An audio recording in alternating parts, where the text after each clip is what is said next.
எண் 12 கே கவிகாஸ்ரீ, 3ஆம் வகுப்பு A1 பிரிவு.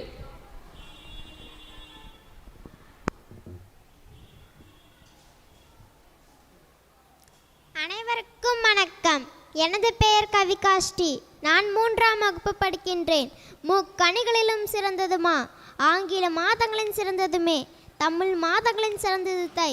இம்மூன்று எழுத்துக்களையும் சேர்த்து மாமேதைகளாக அமர்ந்திருக்கும் நடுவர் அவர்களுக்கும், அறிவில் சிறந்த ஆசிரியர் அவர்களுக்கும், என் உடன் பிறவாத சகோதரர் சகோதரிகள் அனைவருக்கும் என் முதற்கண் வணக்கத்தை தெரிவித்துக் கொள்கிறேன்.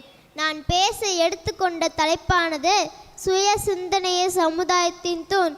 நம்மில் பெரும்பாலானோர் எதற்கெடுத்தாலும் அடுத்தவிடம் யோசனை கேட்பதையே வழக்கமாக வைத்திருக்கிறார்கள்.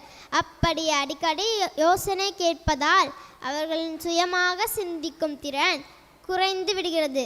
அது மட்டுமல்லாமல் தன்னம்பிக்கை குறையவும் வாய்ப்பு இருக்கிறது. முன்னேற்றம் என்பது சுயமாக இருக்க வேண்டும். அதாவது சொந்தமாக யோசிக்க வேண்டும், சொந்த காலில் நிற்க பழக வேண்டும். அடுத்தவிடம் ஆலோசனை கேட்கலாம், தப்பில்லை. ஆனால் அதை எப்படியே காப்பி போல கடைப்பிடித்தல் கூடாது. அந்த ஆலோசனைகளை உங்கள் மனதில் ஊறப்போட வேண்டும். அதில் எதை எடுத்துக்கொள்ளலாம், அதில் எதை எடுத்துக்கொள்ளக்கூடாது என்று யோசிக்க வேண்டும். சுய சிந்தனையை பற்றி சிறுகதை ஒன்றை கூறுகிறேன். அரிஸ்டாட்டிலிடம் அலெக்சாண்டர் மாணவராக இருந்த நேரம் அரிஸ்டாட்டில் தமது மாணவரிடம் ஒரு கேள்வி எழுப்பினார். நீங்கள் மன்னராக இருந்தால் உங்கள் நாட்டில் குழப்பம் ஏற்பட்டால் என்ன செய்வீர்கள்? ஒரு மாணவன் சொன்னான், ஐயனே, அமைச்சர்வை கூட்டி அவர்கள் ஆலோசனை கேட்பேன். மற்றொரு மாணவன் சொன்னான், என் முன்னோர்களின் வழிமுறையை கேட்டறிந்து அதன்படி நடந்துப்பேன். அடுத்ததாக அலெக்சாண்டர் கூறினார், சூழலுக்கு ஏற்றவாறு யோசித்து முடிவெடுப்பேன். இதை கேட்ட அரிஸ்டாட்டில், ஷபாஸ், சரியான முடிவு என புகழ்ந்தார். அலெக்சாண்டரின் இந்த சுய சிந்தனைத்தான் அவருக்கு வெற்றியை தேடி தந்தது. உலக நாடுகள் இந்தியாவின் உள்ள மனிதவளத்தை சார்ந்திருக்கக்கூடிய அளவிற்கு கல்வியில் தன்னிறைவு பெற்றுள்ளோம். எனவே இளைஞர்கள் வெறும் புத்தக அறிவை வளர்த்து கொள்வதை விட சுய சிந்தனை, விடாமுயற்சி ஆகியவற்றை வளர்த்து கொள்ள வேண்டும். 1000 அறிவுரைகள் கேட்டாலும் உன் சுய சிந்தனையில் தெளிவு பெறு.